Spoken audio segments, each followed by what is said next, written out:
이 무더운 날씨 가운데서도 우리 하나님께서 여러분들을 이렇게 몸된 교회로 인도하신 것은 정말 하나님을 여러분들이 사랑하는 그 마음을 하나님께서 받으신 줄로 믿습니다. 하나님은 사랑하는 자에게 또 하나님도 사랑하고 예수님도 사랑하고 그래서 그 사랑하는 자에게 나를 나타낸다고 하셨어요. 오늘 사랑하는 여러분들에게 정말 하나님이 나타나셨어. 하나님의 영광을 보는 복된 시간이 되게 될 줄로 믿습니다. 지난주에는 첫 언약과 둘째 언약의 분별이라는 제목으로 말씀을 배워냈지요. 첫 언약의 분별. 우리는 첫 언약이 어떠한 언약인가에 대해서 두 주간에 걸쳐서 배울 수 있었어요.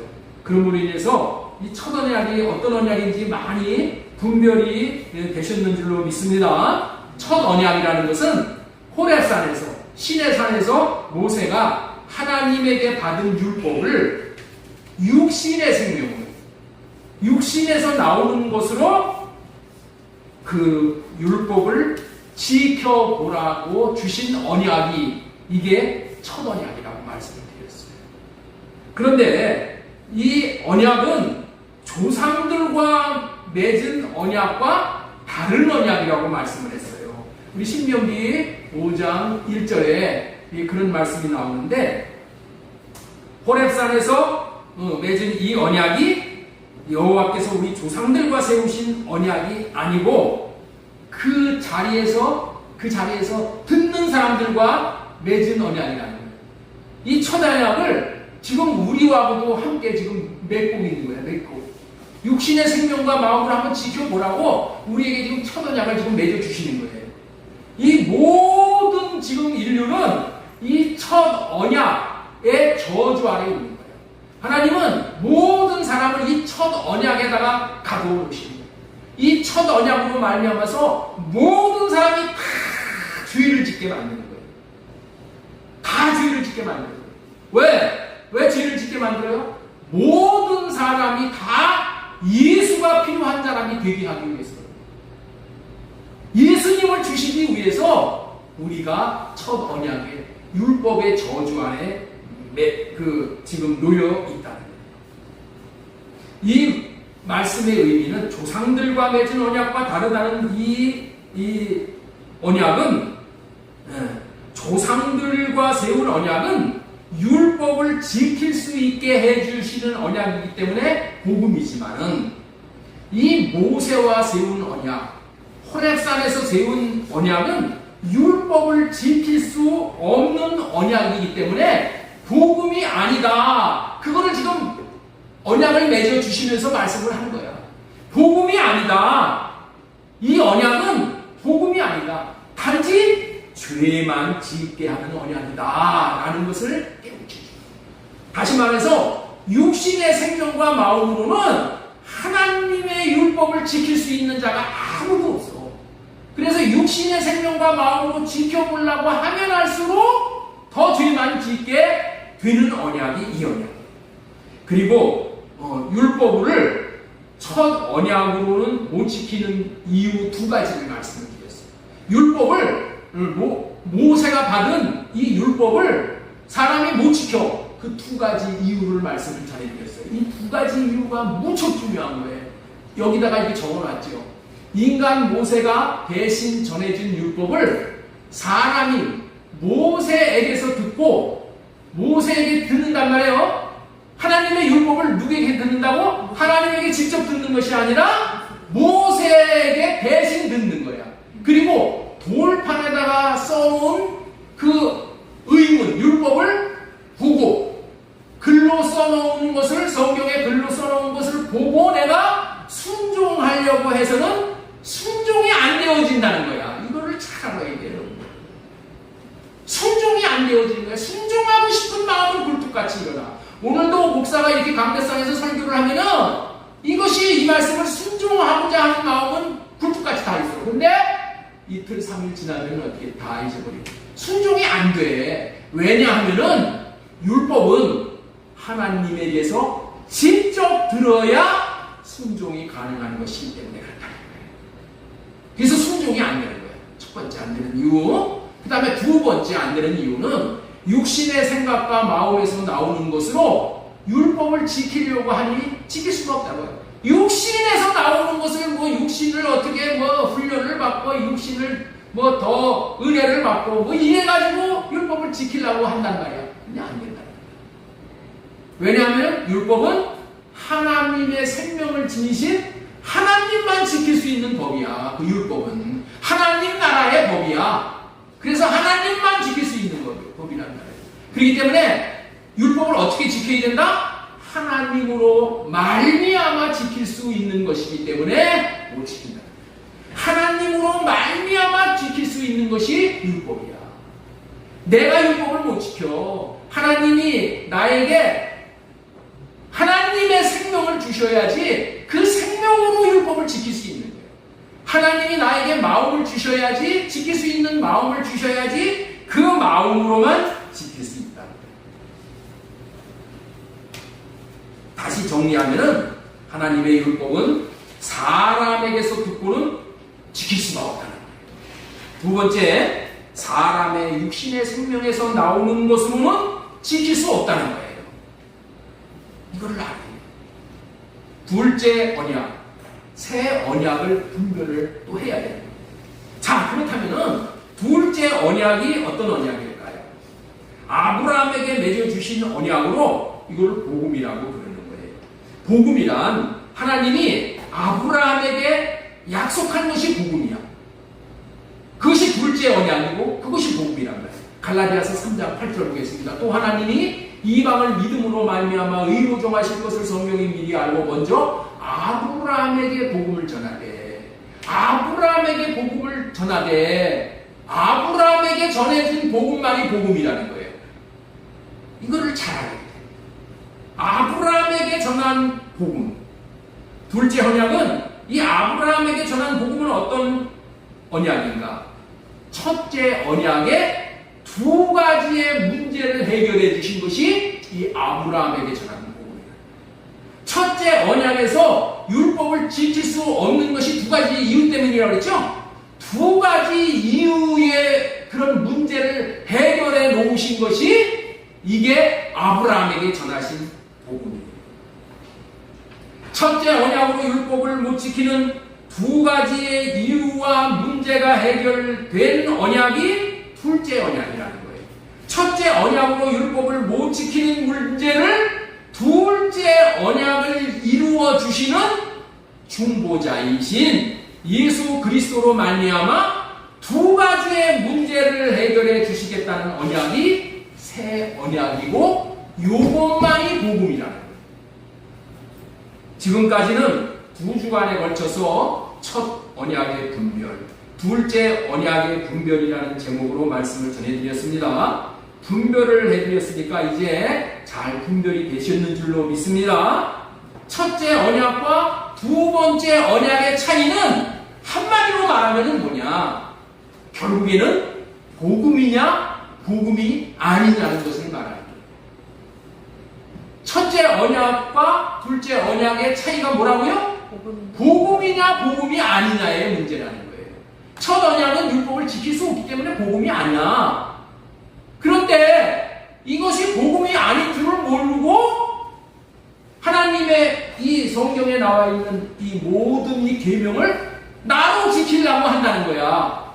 그래서 저주라는 거야. 못 지킨다니까. 못 지키는 것을 알아야 지키려고 안 하는 거야. 포기하는 거야. 포기해야 되는 겁니다. 복음이냐 복음이 아니냐를 분별해 드린 거예요.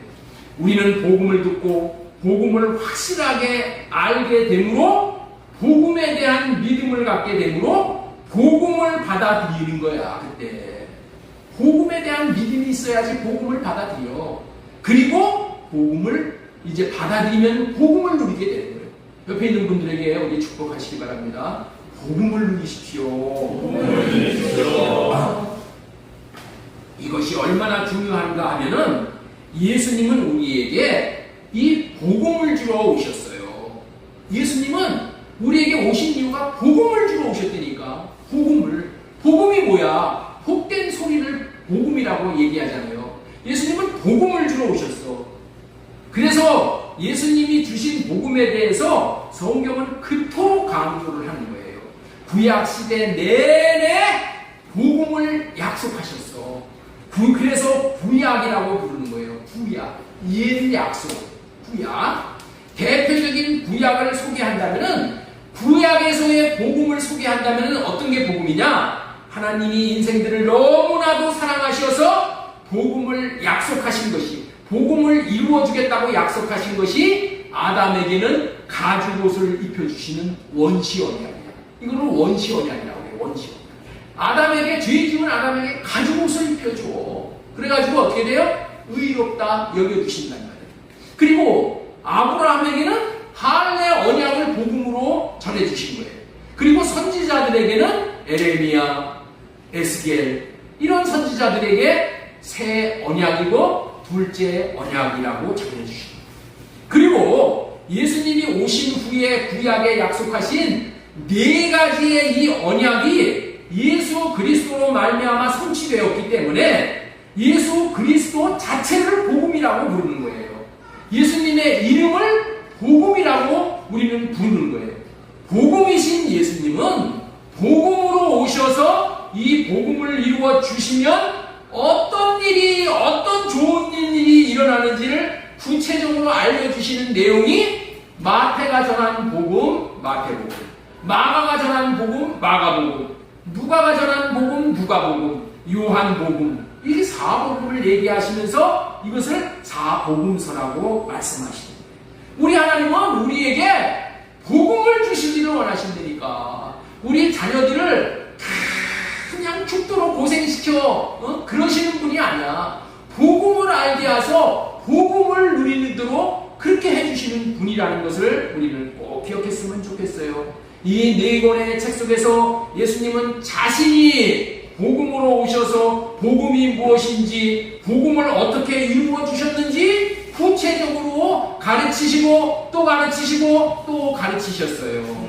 왜냐하면은 복음으로 제사함 받고, 복음으로 하나님의 생명을 받고, 복음으로 구원받고, 복음으로 이 세상이 줄 수 없는 큰 기쁨을 누리게 하시려는 거예요. 이 모든 축복의 시작은 복음을 받고, 복음을 가르침 받고, 복음을 믿음으로 받아들임으로 시작되는 것이기에 예수님은 이런 복음을, 이 천국 복음, 예수님이 가르치시는 복음을 우리에게 알게 하신 거예요. 그렇습니다. 복음이신 예수님은 오직 복음을 이루어 주시고 또 복음이 무엇인지를 알려주십니다. 아니, 복음만을 알려주시고 복음만을 이루는 생애를 사신 거예요. 그렇다면은 우리 주님이 오직 복음만을 위해서 이렇게 사셨다면은 예수님의 제자인 목사가 무엇을 해야 마땅한 것이겠어요?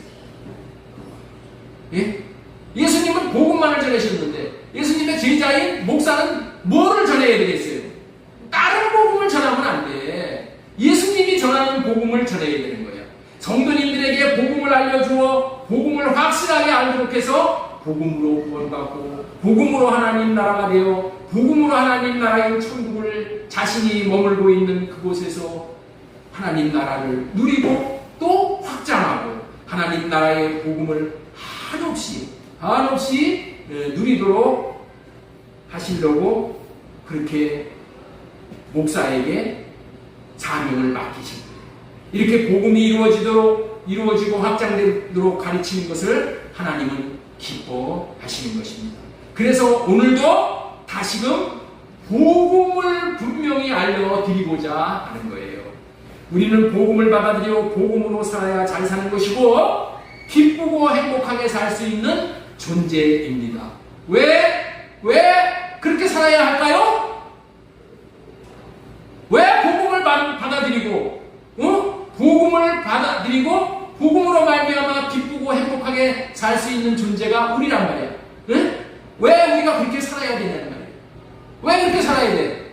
하나님이 우리를 그렇게 만들어 놓았기 때문에 그래.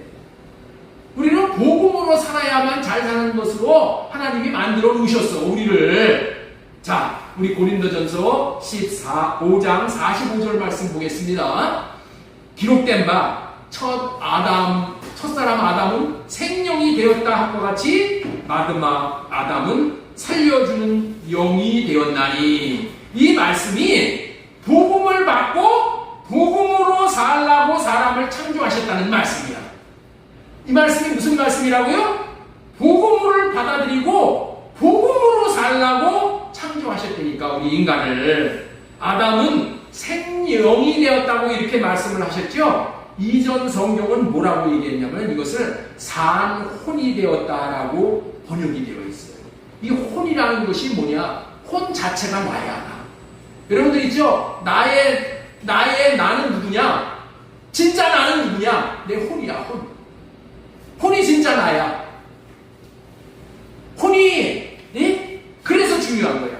이 산혼이라는 것은, 이 말은, 사람의 마음은 그릇의 영, 그릇의 혼으로 만들어 주셨다라는 의미의 말씀이에요.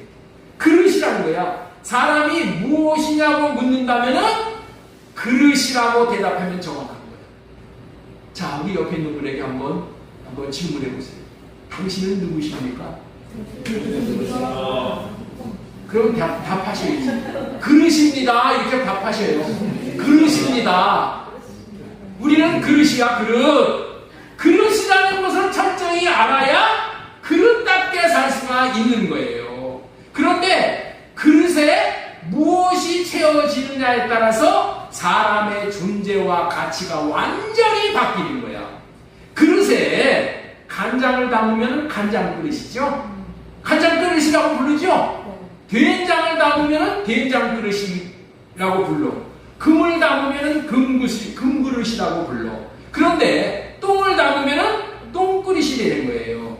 그릇은 무엇을 담느냐에 따라서 존귀함을 받을 수가 있고 천대함을 받게 되는 거예요. 금을 담아 놓은 금그릇은 대우를 받잖아요. 똥을 담아 놓은 똥그릇은 멀리 놓아두는 것이 그것이 이치잖아요. 사람 그릇에 마귀를 담으면 마귀 그릇이 되기 때문에 지옥불에다가 태워버리는 거예요. 사람 마음 그릇에 성령을 담으면은 너무나도 존귀하기 때문에 하나님 나라에 옮겨다 놓게 되는 거예요. 가장 존귀한 장소가 어디예요? 하나님이 계신 하나님의 나라야.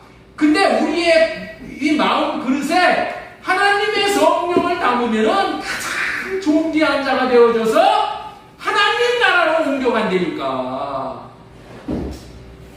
우리의 마음 그릇을 생영이라고 해요. 첫사람 아담은 생명이 되었다 함과 같이 이렇게 말씀하시잖아요. 생명이 되었다, 이 말은 살아계신 성령을 받아 살라고 그렇게 생명, 살아있는 영, 살아있는 혼. 우리는 이 혼에 하나님의 영을 받으면은 이게 생혼이 되는 거예요. 생명이 되는 거예요. 생영으로 우리를 만들어 주셨다는 말이에요. 그런데 우리의 그릇에 마귀가 주는 슬픔을 담고, 마귀가 주는 외로움을 담고, 마귀가 주는 분노를 담고, 마귀가 주는 욕을 가득 담고, 욕심을 담고 세상에서 들은 말을 담아버린다면은 그 마음은 쓰레기장이 되어 버린다는 거예요. 그러면 내 자신이 쓰레기와 같은 그런 사람이 되어버리고 마는 거예요. 세상에서 온 것을 담는 것이 마귀를 담는 것이 되는 거예요. 이런 것을 담으면 결국에는 자신은 쓰레기처럼 되어짐으로 하나님이 주시는 기쁨을 누릴 수가 없는 거예요. 무엇을 담느냐에 따라서 그 사람의 됨됨이가 결정이 나는 거예요. 이런 것들을 담으면 결국에는 자신은 쓰레기장처럼 되어짐으로 하나님이 주시는 기쁨을 누리지 못한다. 하나님이 주시는 기쁨을 누릴 수가 없어. 맨날 우울증에 걸려 있는 거예요. 무엇을 담느냐에 따라서 그 사람의 됨됨이가 결정나는 거예요. 우리는 우리의 생명 안에, 다시 말해서 우리의 마음 안에 복음을 담고 살아가야지만은 소망이 있고 기쁨이 있고 안식이 있고 그렇게 되는 거예요. 복음이신 예수 그리스도를 담고 살아야 한다는 말이에요. 누구를 담고 말아야 된다고요? 예수 그리스도를. 지지난주에는 우리가 하나님처럼 되는 것이 최고의 목표라고 전해드렸죠? 예? 그것은 뭐라고 그랬어요? 하나님처럼 거룩해지는 것이라고 전해드렸죠? 그런데 동일한 의미의 말이 신령한 사람이 되는 것이라는 거예요. 신령한 사람. 우리는 신령한 사람이 되는 거예요. 다시 말해서 우리 마음그릇에 성령을 담은 사람이 되는 거예요. 우리는 이 목표를 위해서 사는 것이 너무나도 중요해. 그래서 오늘은 예수 그리스도가 나타나는 복음이라는 제목 아래서 첫 번째로 전해드린 말씀은 육의 사람에서 신령한 사람으로, 우리 한번 따라서 하겠습니다. 육의 사람에서 신령한 사람으로, 육의 사람에서 신령한 사람으로 변화시켜 주는 것이 예수 그리스도가 나타나는 복음이에요. 오늘 설교 제목이 뭐예요? 민집사님? 설교 제목이 뭐라고요? 예수 그리스도가 나타나는 복음. 예수님이 나타나는 게 복음이라고 했죠. 그런데 예수 그리스도가 나타나는 이 복음이 뭐라고요? 내가 육의 사람에서 신령한 사람으로 변화가 되는 거야. 예수님이 나타남으로 말미암아서. 자, 제가 선창을 할 테니까 여러분들은 후창 예수 그리스도가 나타나는 것입니다. 나타나는 복음입니다. 이렇게 답을 하세요. 자, 제가 먼저 말씀드릴게요. 육의 사람에서 신령한 사람으로 변화시켜 주는 것이 육의 사람에서 신령한 사람으로 변화시켜 주는 것이 따라서 하세요. 따라서 하면 다 이 조름이 떨어져. 조름 떨어지라고 지금 이거 선창하는 거야. 시간이 많이 가도. 예? 그런데 여전히 안 따라하시면 오늘 개점 휴업되는 거예요. 자, 우리 따라서 하겠습니다. 지금 다시 한번 선창합니다. 육의 사람에서 신령한 사람으로 변화시켜 주는 것이 예수 그리스도가 나타나는 복음입니다. 예, 예수 그리스도가 나타나는 복음이야. 육의 사람에서 신령한 사람으로 되는 것이 우리 인생의 최고의 목표가 되어야 되는 거예요. 돈 많이 버는 게 목표가 아니고 남들같이 강남에 아파트 사는 것이 그것이 우리의 목표가 아니고, 그런 거 있으면 좋은데 그런 거 사지 말라는 얘기는 아니에요. 오직 그것만 살라고 그냥 인생을 다 투자를 하면 안 된다는 얘기예요. 육의 사람에서 신령한 사람이 되는 것이 우리 인생의 최고의 목표라는 거예요. 최고의 목표. 이 중에서 여러분 가운데서 이렇게 말하시는 분이 있을 거예요. 목사님, 내 인생의 목표는 하나님 나라 천국에 들어가는 거예요. 그런데 뭔 신령한 사람이 되는 것이 인생의 최고의 목표라고 하십니까? 이렇게 반문하시는 사람이 있을 수 있지만 맞는 얘기야. 그 얘기가 신령한 사람이 되면은 천국에 들어갈 수 있는 사람이 되는 거야. 천국에서 나를 환영을 한다니까. 그렇게 중요한 사안이기 때문에 오늘 말씀을 드리는 겁니다. 이 세상의 육신의 부모를 통해서 태어난 모든 사람은 육의 사람입니다. 단지 육의 사람이라는 것을 알아야 돼. 나는 단지 그냥 육의 사람이다. 이거를 알아야 돼. 나의 정체성을 알아야 돼.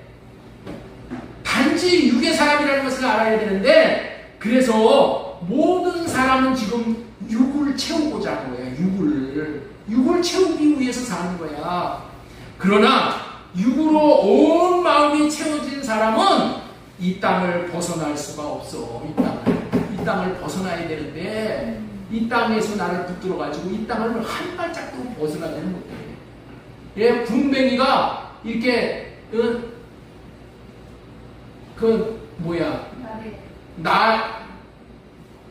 나비가 돼서 날아올라야 되잖아.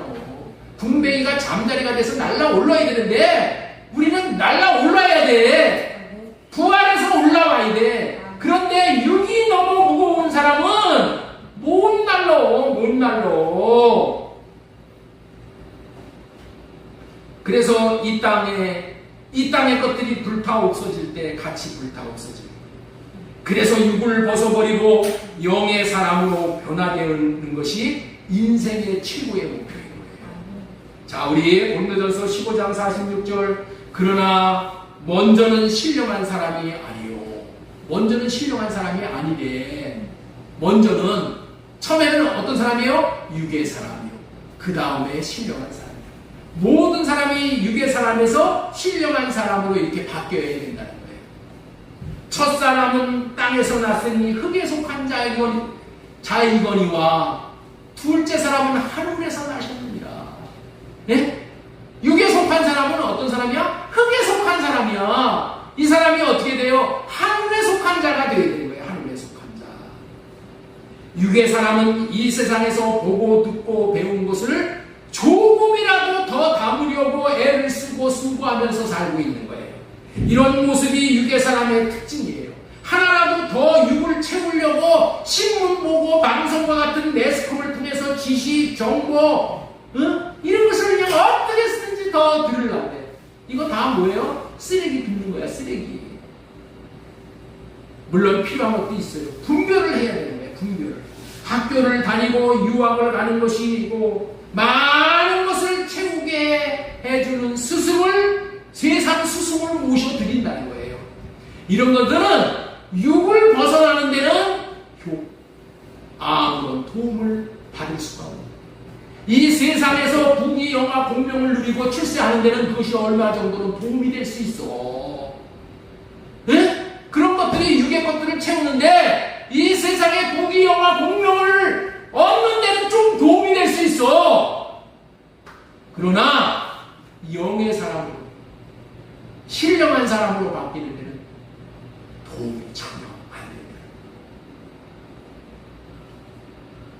그런데 이 모든 방법을 통해서 얻는 것은 육을 채우는 것이라는 것을 알아야 돼요. 육을 강하게 하는 것이므로 점점 더 육의 사람으로 똘똘 뭉쳐져 가게 되는 거예요. 그런데 성경은 이렇게 육을 채우는 것들은 다 쓰레기를 주워 담아 채우는 것이라고 말하고 있는 거예요. 이 사실을 깨달아 안 사람이 성경에 한 사람이 있었어요. 성경에 한 사람. 그래서 이 사람은 육을 채움으로 성공이라고 생각했던 것을 다 버리고 어찌하든지 육으로 채운 것들을 다 떼어내려고 온 마음을 다해 발버둥친 사람이었어요. 그렇다면 그는 어떻게 살려고 발버둥을 쳤을까요? 빌립보서 3장 8절 말씀 보겠습니다. 또한 모든 것을 해로 여김은 육을 채우는 모든 것을 다 사도 바울은 다 해로 여겼다는 거야. 다 해로 여겼어. 해로 여김은 내 주 그리스도 예수를 아는 지식이 가장 고상함이니라. 내가 그를 위해서 예수 그리스도를 내가 채우는 것이 가장 고상하기 때문에, 신령한 사람이 되는 것이 가장 고상하기 때문에 그것을 얻기 위해서 모든 것을 버리고 배설물로 여겼다는 거예요. 왜 배설물로 여겨요? 그리스도를 얻고 그 안에서 발견되려 함이니.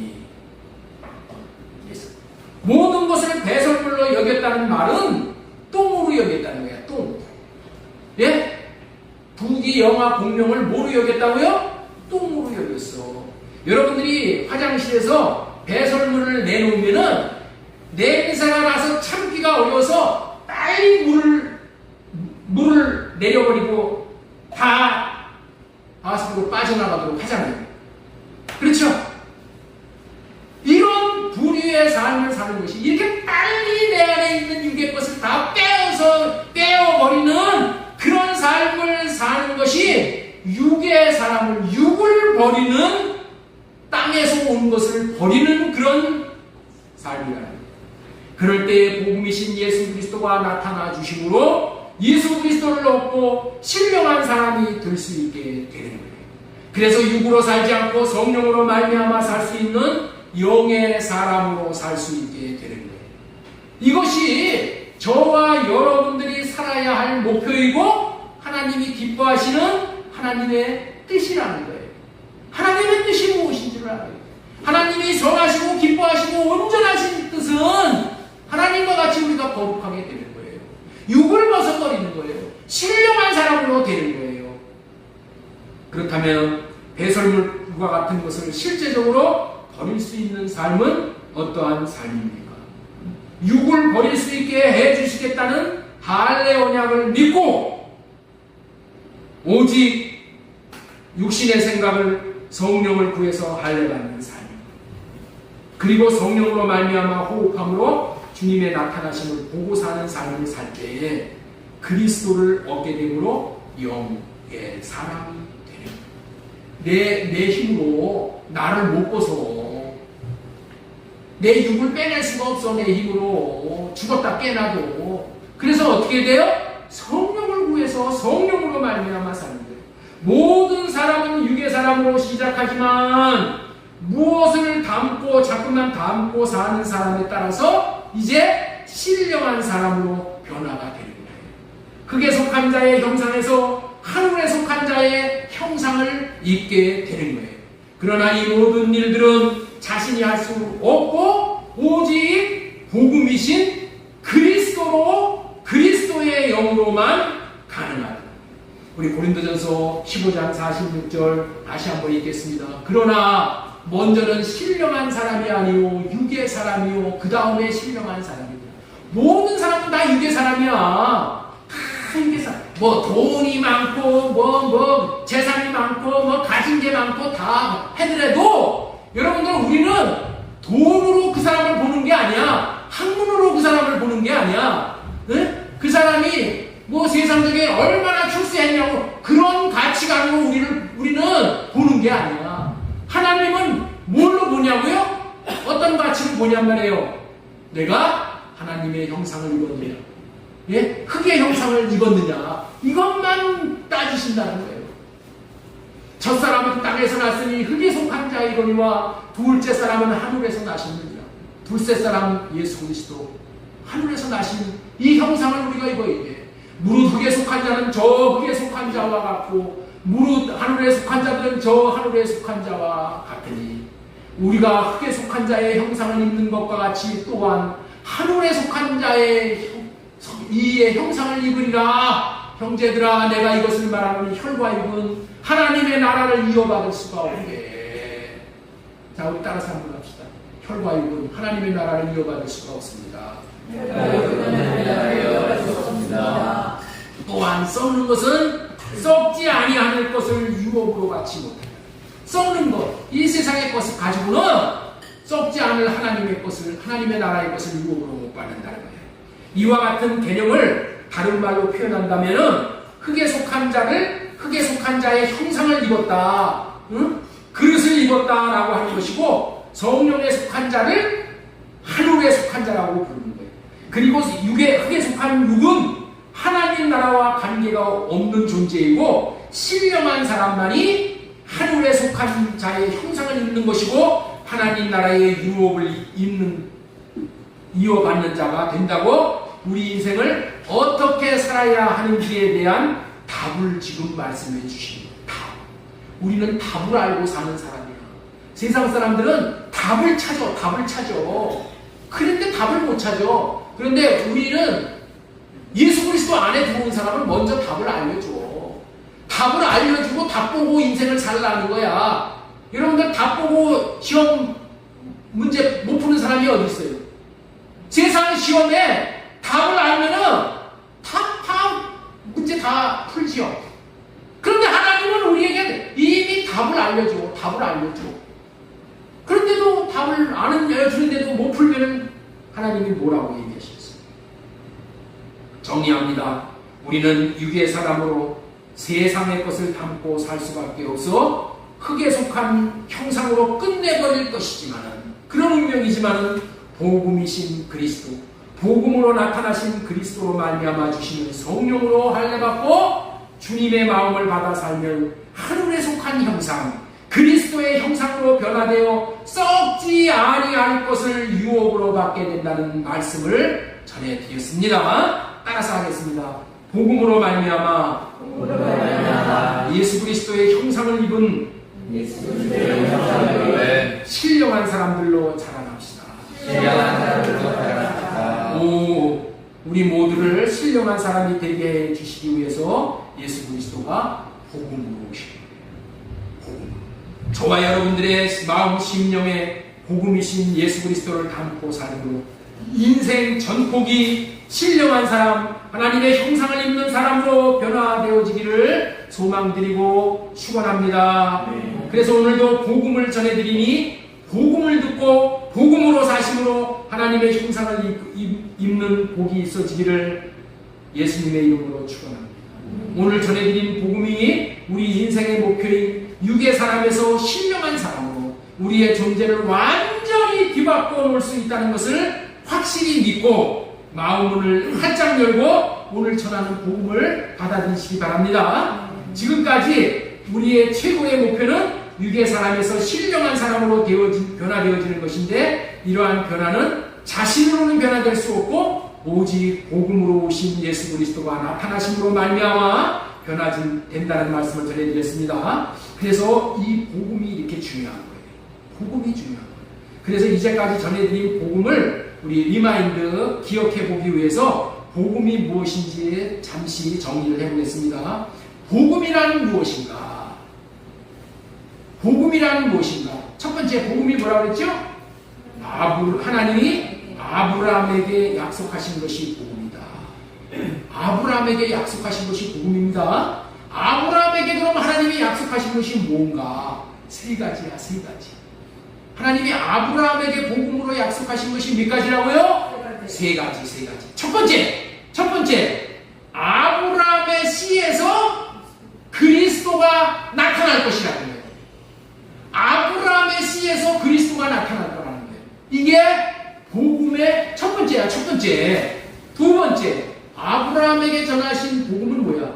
너 할례 언약을 주신 거야. 할례 받고 살아. 할례 받고 살아. 할례 받고 살면 어떻게 된다? 세 번째, 완전한 자가 된다. 완전한 삶을 살 수 있게 해준다. 이게 복음이야. 한마디로 할례 받고 그리스도 안에서 들어가서 사는 삶이 복음이야. 아브라함에게 전하는 것이 복음이고 두 번째 뭐가 복음이라고요? 할례 언약, 새 언약, 둘째 것이 복음이야. 자, 세 번째, 그리스도의 마음을 주시겠다는 언약이 복음이야. 그리스도의 마음이 뭐예요? 이게 법이야, 법. 이제는 여러분들 있죠? 율법을 나로 듣고 나로 지키고 살라고 하는 시대는 지났어. 내 안에 예수 그리스도를 모시고 예수님이 주시는 법. 이게 법이 뭐야? 하나님 사랑이 있어요. 예수님이 주시는 마음으로 사는 것이 이제는 법이 됐어. 복음이신 예수 그리스도를 마음에 모시고 복음이신 예수님이 나타나셔서 마음을 주시는 그 마음을 받아서 사는 삶이 이게 이 시대에 우리가 사는 삶의 전부라는 거예요. 이해가 되시겠어요? 이제 법이 바뀌었어. 첫 언약으로 살면은 그냥 율법의 저주 아래서 벗어날 수가 없어. 복음이신 둘째 것으로 사는 거예요. 둘째 것. 그리스도의 마음으로 살게 해주시겠다는 언약이 복음이에요. 그리스도의 마음을 주시겠다는 언약이 새 언약이에요. 네 번째, 하나님의 말씀을 순종할 수 있게 해주시는 것이 복음이에요. 복음은 내가 하나님의 말씀을 순종할 수 있게까지 해준다니까. 아니, 순종을 해라 그러는데 하나님의 말씀이 순종이 아니에요. 그런데 예수님이 순종할 수 있는 마음을 주시는 율법의 말씀이 순종이 된다니까. 그렇게 해서 예수님이 오신 거예요. 자, 오늘은 한 단계 더 나가서 복음 한 가지를 더 전해드리라. 복음이 무엇이냐? 예수 그리스도가 내 안에서 나타나는 것입니다. 자, 따라서 한번 하겠습니다. 예수 그리스도가 나타나는 것이 복음입니다. 예수 그리스도가 나타나는 것이 복음입니다. 육의 사람에서 신령한 사람. 왜 우리를 변화시켜줘요? 신령한 사람이 돼야지 예수 그리스도가 나타난다는 거예요. 내 안에서. 예수 그리스도가 나타나는 것이 복음이야. 이해가 되셔요? 옆에 있는 분에게 한번 질문 한번 해보시오. 당신은 예수님이 나타나십니까?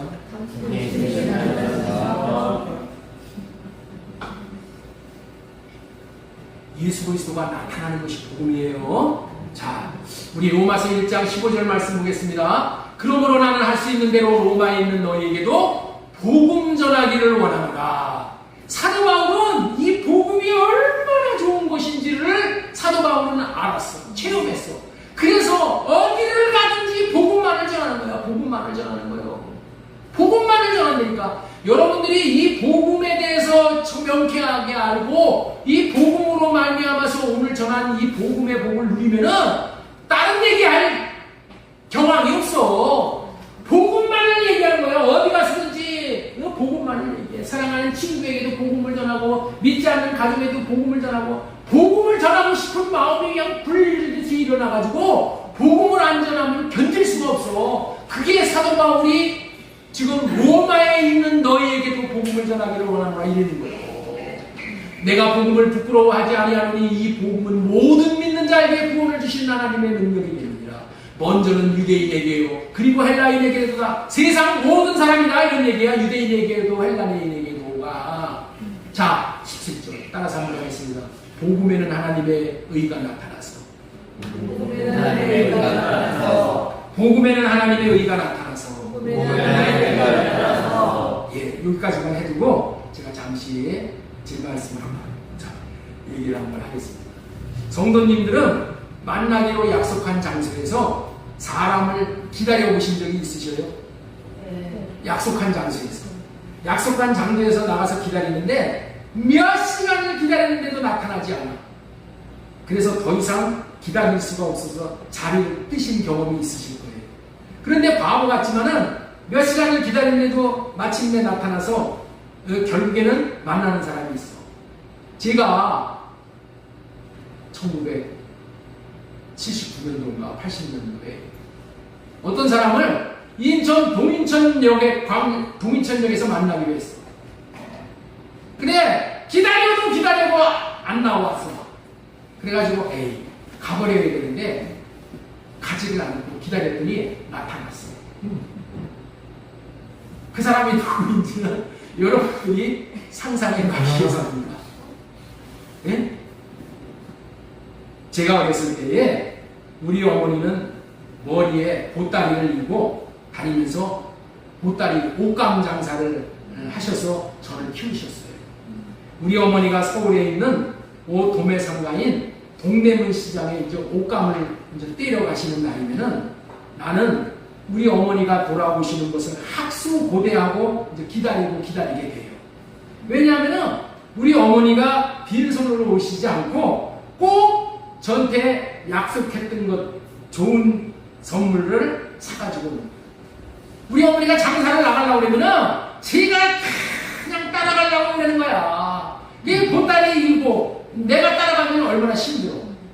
그러니까 뭐라냐면 야 희문아 내가 서울 동대문 시장에 가면은 좋은 거 사다 줄게. 그리고 이제 달래고 날 껴놓고 이제 보따리 장사를 나가시고 그랬거든요. 예. 그래서 하여튼 우리 어머니가 서울 가면 갔다만 오시면은 그냥 뭐 좋은 게 나오니까 기다리고. 그래서 그날도 집에서 기다릴 수가 없어서 한 5km 정도 떨어져 있는 원곡역이라고 있어요. 여기 그 원시동 거기 옛날에 원곡역이라고 있었어요.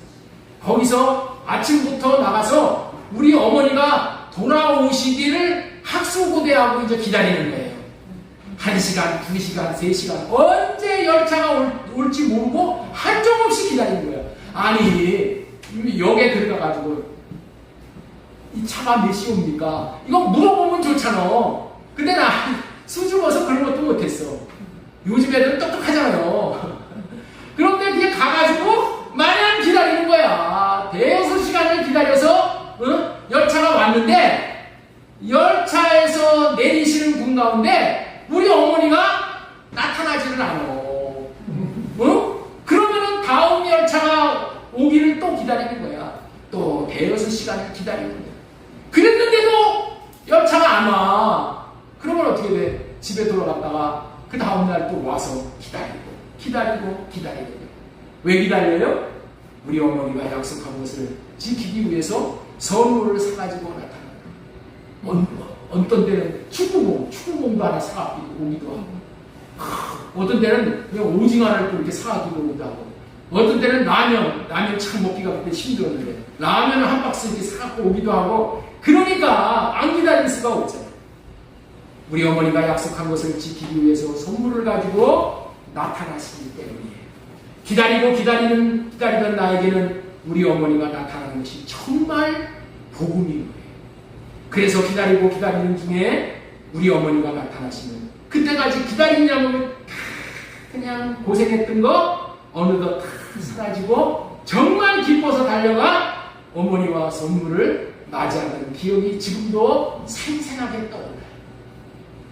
로마서 1장 17절 말씀 우리 보겠습니다. 복음에는 하나님의 의가 나타났습니다. 복음에는 하나님의 의가 나타난다. 이 말이 참 어려운 말이에요. 하나님의 의가 나타나는 것이 복음이라고 이렇게 정의를 내려주시는데, 복음에는 하나님의 의가 나타나는 것이 복음이라는 말이에요. 이 말을 이해하기 위해서는 우리가 꼭 하나 알아야 돼요. 뭘 알아야 되냐? 예수 그리스도가 하나님의 의야. 뭐가 하나님의 의라고요? 예수 그리스도가 하나님의 의야. 자, 그렇기 때문에 이 복음에는 하나님의 의가 나타난다는 얘기가 이게 무슨 얘기냐면, 복음에는 예수 그리스도가 나타나신다는 거예요. 복음이 있는 곳에는 예수 그리스도가 나타나신다는 거예요. 자, 우리 고린도전서 15장 30절을 말씀드리겠습니다. 그는 예수 그리스도는 우리에게 하나님으로부터 오는 지혜가 되시며 의와 거룩함과 구원이 되셨습니다. 자, 보세요. 줄친 것만 읽으면 예수 그리스도는 의가 되셨습니다. 응? 예수 그리스도는 하나님의 의가 되셨습니다. 하나님이 인정하는 의가 되셨습니다. 이런 얘기야. 고린도전서 15장 30절을 우리 한번 다시 그 밑에 있는 걸로 한번 보겠습니다. 너희는 하나님으로부터 나서 그리스도 예수 안에 있고, 예수는 하나님으로부터 나와서 우리에게 지혜와 의로움과, 예수 그리스도는 뭐야? 하나님의 의가 되셨다는 거예요. 그래서 하나님의 의는 예수 그리스도야. 그렇기 때문에 복음에는 하나님의 의가 나타난다는 말은, 복음에는 하나님의 의가 되시는 그리스도가 나타난다는 의미야. 복음이라는 무엇인가? 예수 그리스도가 나타나시는 것이 복음이라는 거예요. 따라서 해주세요. 복음이란 예수 그리스도가 나타나셔야 복음입니다. 그렇기 때문에 우리들도 복음을 믿으면 하나님이 의롭다 여겨주시고 하나님의 의이신 예수 그리스도가 나타나시는 것을 경험하게 된다는 거예요. 예수 그리스도가 나타나! 예수 그리스도가 나타나면 무슨 좋은 일이 일어나 버리는가? 자, 로마서 10장 4절 말씀 보겠습니다. 예수 그리스도는 모든 믿는 자에게 의를 이루어 주시어 율법의 마침이 되었다. 자, 예수 그리스도가 나에게 나타나면은 어떻게 된다? 내가 모든 의를 다 이루게 된다는 거예요.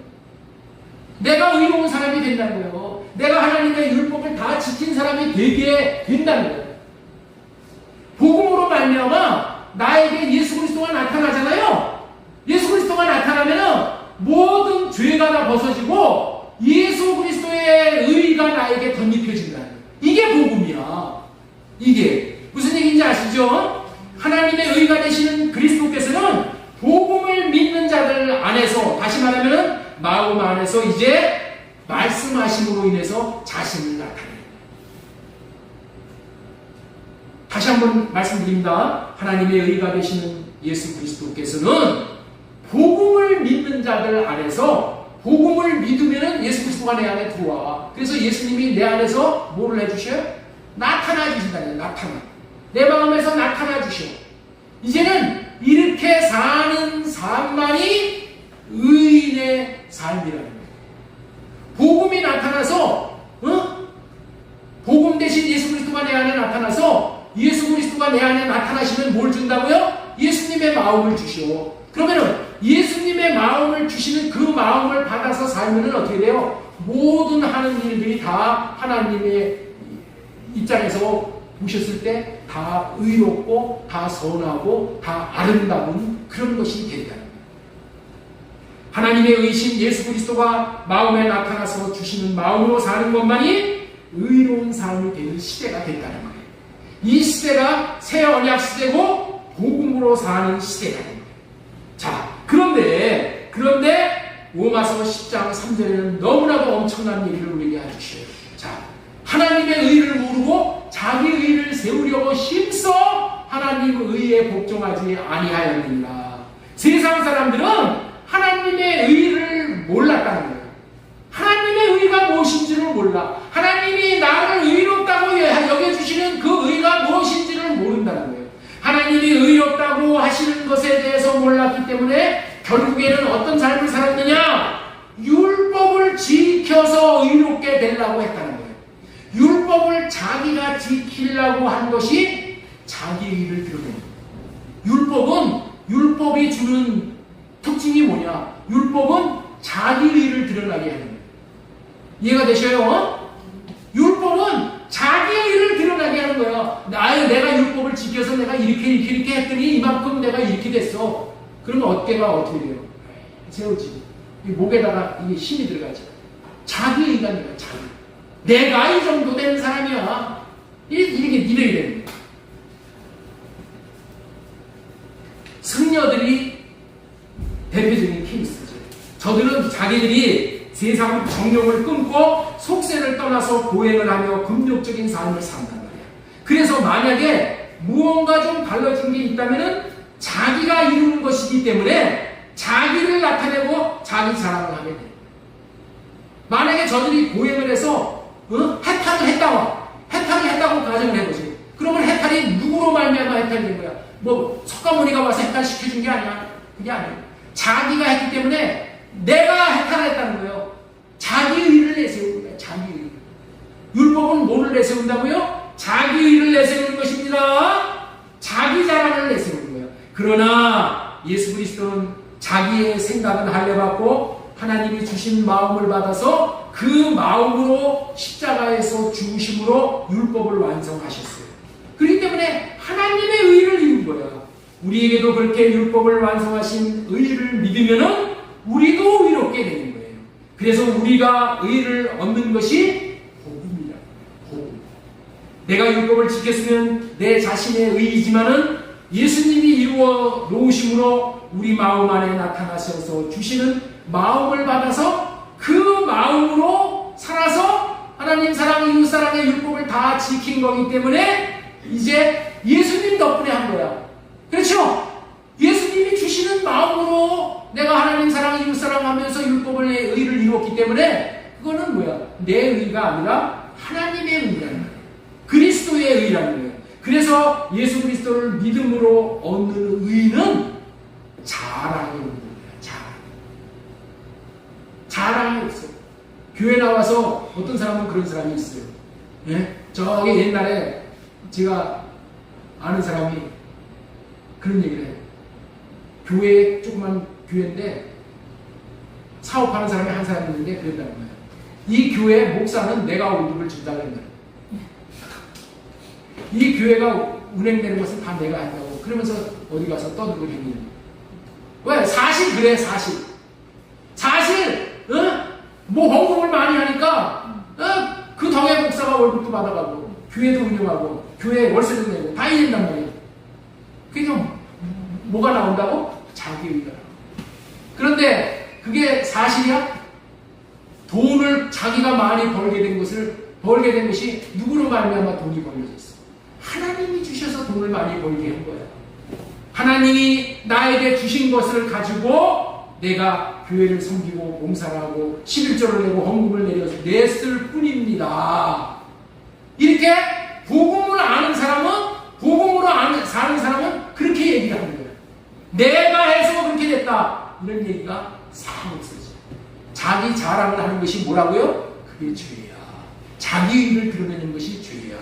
에베소서 2장 8절 말씀 보겠습니다. 우리 같이 읽겠습니다. 시작. 너희는 믿음으로 말미암아 구원을 받았으니 이것은 너희에게서 난 것이요 아니요 하나님에서 옵니다. 9절 행위에서 난 것이 아니니 이는 누구든지 자랑하지 못하게 함이니라. 하나님께서 우리에게 예수 그리스도가 나타나서 은혜로 말미암아 우리에게 구원을 얻게 하셨기 때문에 우리를 자랑을 할 수가 없게 만드는 것입니다.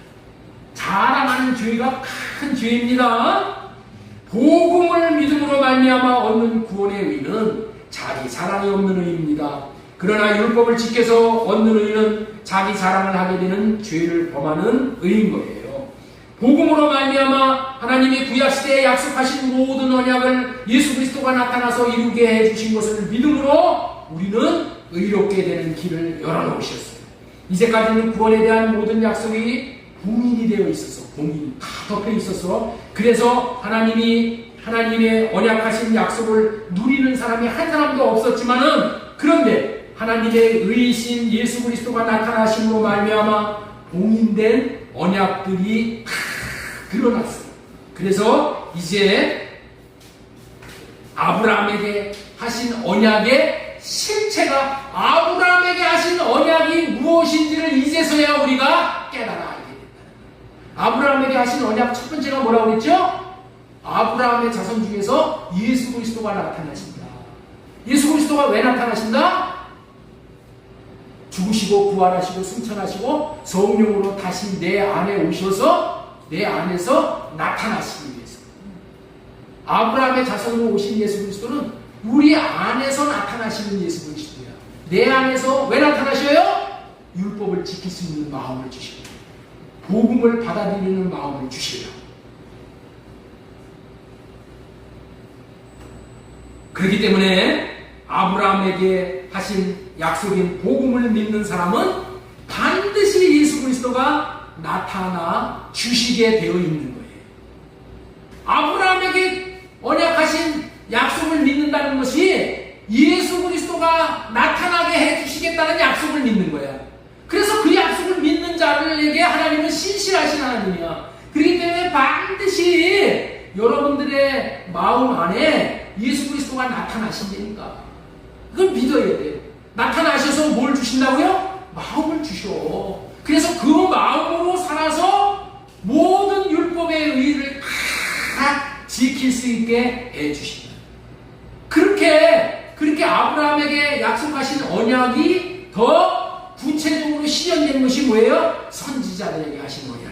자, 에레미야 31장 33절. 그러나 그날 후에 내가 이스라엘 집과 맺을 언약은 이러하니 곧 내가 나의 법을 그들 속에 두며 그들의 마음에 기록하여.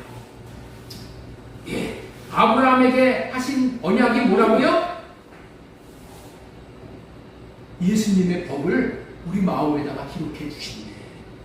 그래서 이 법이 내 마음에 들어오면은 이 법이 누구야? 예수 그리스도야. 예수 그리스도가 이 안에 오셔서 뭘 해요? 마음을 주셔. 마음을 주신다는 말이 뭐예요? 음성을 들려주신다. 자, 우리 첫 언약에서의 단점이 뭐라고 했죠? 문제가 뭐예요? 두 가지라고 했죠? 그게 뭐라고 했어요? 사람에게서 하나님의 율법을 듣고 사기 때문에 못 지킨다고 했죠. 그런데 새 언약은 어떻게 누구에게 듣는 거예요? 내 안에 예수 그리스도가 들어오셔서 내 안에서 말씀하시는 주님의 음성을 듣고 사는 거야. 그래서 율법이 지켜지는 거야. 이해가 되셔요? 첫 언약은 사람에게서 듣고 돌에다가 써놓은 것을 보고 성경에다가 써놓은 것을 보고 나로 지키려니까 내 육신의 생명으로. 그래서 못 지키는 거야. 그런데 새 언약은 어떤 언약이라고요? 예수 그리스도가 내 안에 들어오셔서 내 안에서 법으로 들어오셔. 마음을 주시는 분으로 들어오셔서 나타나셔서 주님의 마음을 우리에게 주신다니까? 그래서 주님의 마음을 주시니까 어떻게 돼요? 그 마음을 받으면 순종할 수 있는 그런 능력까지도 더불어서 함께 주셔. 그래서 직접 하나님의 말씀을 들어야지 순종이 되는 거예요. 목사한테 여러분들 순종하라 사랑하라 맨날 들어도 아이 사랑해야지 순종해야지 가서 서너 번은 순종을 해. 그러나 영혼은 못해. 그러나 하나님에게서 직접 들어야 돼. 하나님한테 직접. 그러면 목사에게 듣는 거 하지 말라는 얘기야? 아니. 목사에게 들은 걸 가지고 성령으로 되새김해서 다시 들어야 돼. 네? 성령으로 되새기면서 다시 주님의 마음으로 받아서 들으면은 그대로 이루어지는 거예요. 그대로 이루어져. 그렇게 됐을 때, 그리스도의 마음이 우리 안에 나타나면은 마음과 떠나버려. 그리스도의 마음을 우리가 받으면은 죄질 일이 없어져 버려. 이 세상에 있는 모든 죄는 왜 죄를 짓는 거예요? 제 욕심을 이루기 위해서 죄를 짓는 거야. 그리스도의 마음을 받아서 그리스도의 마음으로 살면은 죄를 지을 일이 없어진다니까. 그리스도의 마음은 어떤 마음이에요? 나보다 남을 낫게 여기는 마음. 나보다 남을 더 섬기는 마음이에요. 그런데 뭐가 죄를 지어요? 내가 도둑질하는 것은 뭐야? 그 사람보다 나를 낫게 여기기 때문에 그 사람과 내가 뺏어 먹는 거야. 모든 것이 그리스도의 마음이 오면은 지켜지게 됩니다. 그리스도의 마음, 주신 마음으로 하나님의 마음을 알게 되었어서 하나님을 사랑하게 되고 이웃을 사랑하는 그런 하나님의 마음을 알게 되어져서 우리가 원수까지도 사랑하게 되어진다. 그리스도의 마음을 알게 되면은 그리스도와 하나가 되고 이웃과도 하나가 됩니다. 여러분들 어떻게 집에서 부부간의 관계에서 어떻게 해서 하나가 되냐? 내가 노력한다고 하나가 되는 게 아니요. 내가 참는다고 하나가 되는 게 아니요. 그리스도의 마음이 와야지 하나가 됩니다. 그리스도의 마음이 와야지.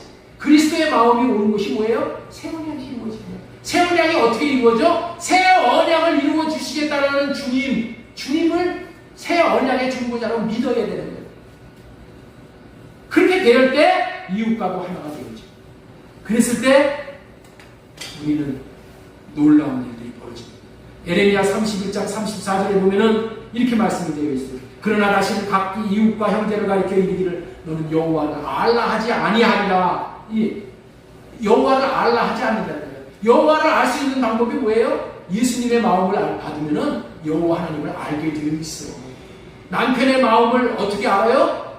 예수님의 마음이 오면은 남편이 어떻게 공부한지, 얼마나 왜 화를 내고 왜 신경질을 내는지 그 마음을 알아서 우리 남편이 바깥에 가서 무슨 어려운 일이 있었나, 저 상사한테 무슨 쫑코를 당했나, 이런 것을 다 헤아리게 된다는 거예요.